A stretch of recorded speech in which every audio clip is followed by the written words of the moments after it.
Hello বন্ধুরা, শেলিশ food স্টাইলে তোমাদের সবাইকে স্বাগত জানাই। আজকে আমি বানাবো চাঁদা মাছের ঝাল। এটা খেতে দারুণ লাগে আর এই মাছে কাঁটাটাও অনেক কম। চলো বন্ধুরা, দেরি না করে রেসিপিটা দেখে নিই। এখানে আমি চাঁদা মাছ নিয়ে নিয়েছি। মাছগুলো ভালো করে ধুয়ে মাছের মধ্যে দিয়ে দিচ্ছি নুন আর দিয়ে দেব হলুদ। নুন হলুদ দিয়ে মাছটা ভালো করে মেখে নেব।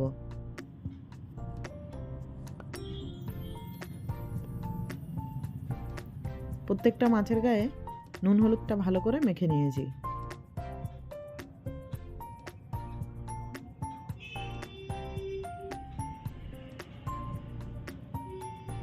এবার অন্যদিকে একটা কড়াতে সর্ষের তেল দিয়ে দেবো। বেশ খানিকটা সর্ষের তেল দিয়ে দিয়েছি।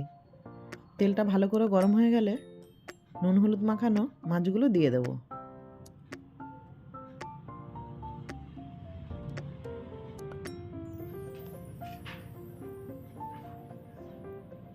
মাছের এক সাইডটা ভাজা হয়ে গেলে মাছগুলো উল্টে দেব।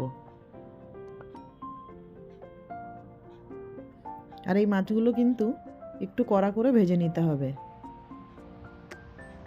মাছটা কিন্তু দেখেই বোঝা যাচ্ছে বেশ লালচে কালার করে ভাজা হয়ে গেছে। এইভাবে বাকি মাছগুলো ভেজে নিয়েছি।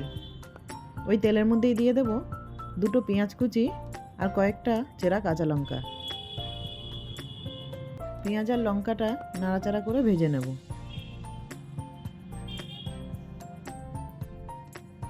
পেঁয়াজটা বেশ লালচে কালার হয়ে গেছে।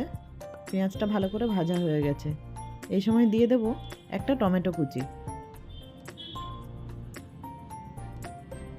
আর দিয়ে দেব পরিমাণ মতো নুন। এই সময় নুনটা দিলে টমেটোটা বেশ তাড়াতাড়ি নরম হয়ে যাবে।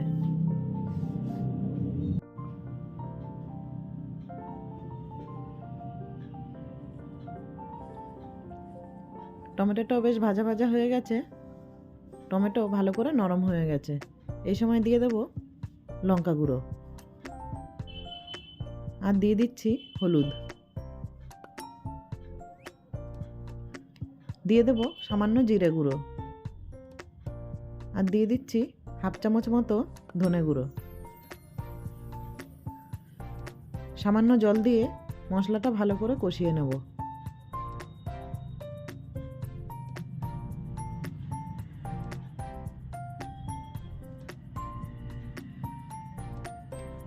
মশলা থেকে তেল ছেড়ে দিয়েছে আর মশলাটা বেশ ভালো করে কষানো হয়ে গেছে।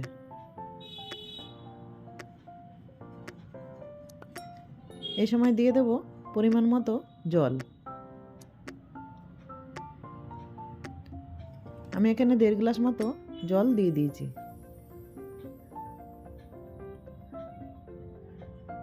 মশলাটার ঝোলটা একটু নাড়াচাড়া করে মিশিয়ে নেব।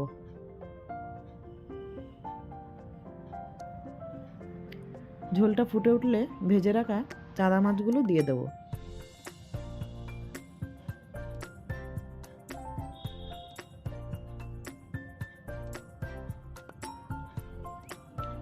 এবার একটা ঢাকা দিয়ে 5 থেকে 7 মিনিটের জন্য রান্নাটা করে নেব। 7 মিনিট পর ঢাকা খুলে দেখে নিচ্ছি। মাছের ঝোলটা কিন্তু বেশ অনেকটা শুকিয়ে গেছে আর মাছটা ভালোভাবে রান্না হয়ে গেছে। একটু নুনটা চেক করে দেখে নেওয়ার পর দিয়ে দিচ্ছি ধনেপাতা কুচি।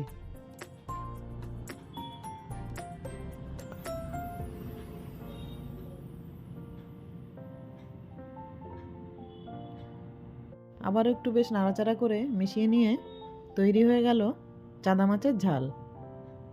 খুবই সহজভাবে আর কম মশলায় এই রেসিপিটা তোমাদেরকে রান্না করে দেখালাম। বন্ধুরা, রেসিপিটা ভালো লাগলে একটা লাইক দিয়ে দেবে। দেখা হবে পরের ভিডিওতে। নমস্কার বন্ধুরা।